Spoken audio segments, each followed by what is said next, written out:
ఐబొమ్మ రవి మన మీడియాలో ఒక పెద్ద హల్చల్ సృష్టించినటువంటి వ్యక్తి అనమాట. ఐబొమ్మ రవిని కేసు చేయడం అంటే తన సినిమాలన్నింటినీ పైరసీ చేస్తున్నాడు, తన మీద తనని కేసు వేసి జైల్లో వేసి రిమాండ్ లో పెట్టి ఇవన్నీ జరగడం జరిగింది.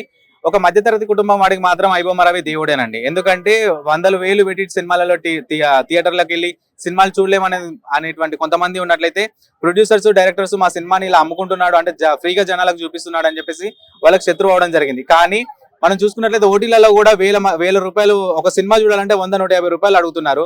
అలాంటిది మనకు ఫ్రీగా చూపించిండు. తనని మాత్రం నేనేం తప్పుగా మాట్లాడట్లేదు. అలాగని చెప్పేసి ఫిల్మ్ ఇండస్ట్రీకి అన్యాయం చేసిండని చెప్పి కూడా నేనేమో అంటే మనకు న్యాయం చేసిండని చెప్పి కూడా సపోర్ట్ చేయడం లేదు. కానీ ఏంది అంటే తనకి ఈ రోజే ఒక అందిన వార్త ఏంటంటే తన రిమైండ్ లో నుంచి బయటకు వచ్చేసి మీరు ఇక్కడే ఉండాలి, ఎక్కడికి వెళ్ళకూడదు, మీరు వస్తూ సైన్ పెడుతూ ఉండాలి అని చెప్పేసి అంటున్నారు.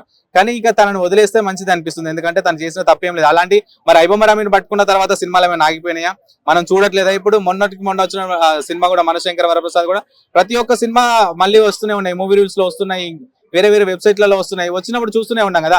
ఒక ఐబొమ్మ రవిని పట్టుకుని మొత్తం సినీ ప్రపంచం మొత్తం మా చేతుల్లో కంట్రోల్లోకి వచ్చేస్తుంది అని చెప్పేసి మీరు ఫీల్ అవ్వడము, అతన్ని ఆపేయడం ఇదంతా కాకుండా ఐబొమ్మ రవిని కాకుండా అసలు పైరసీయే బయటికి రాకుండా ఉండేటట్టు చేస్తే అప్పుడు మీరు చేయండి. తప్పకుండా ఒకే మనిషిని బట్టి పీడించడం కరెక్ట్ కాదు.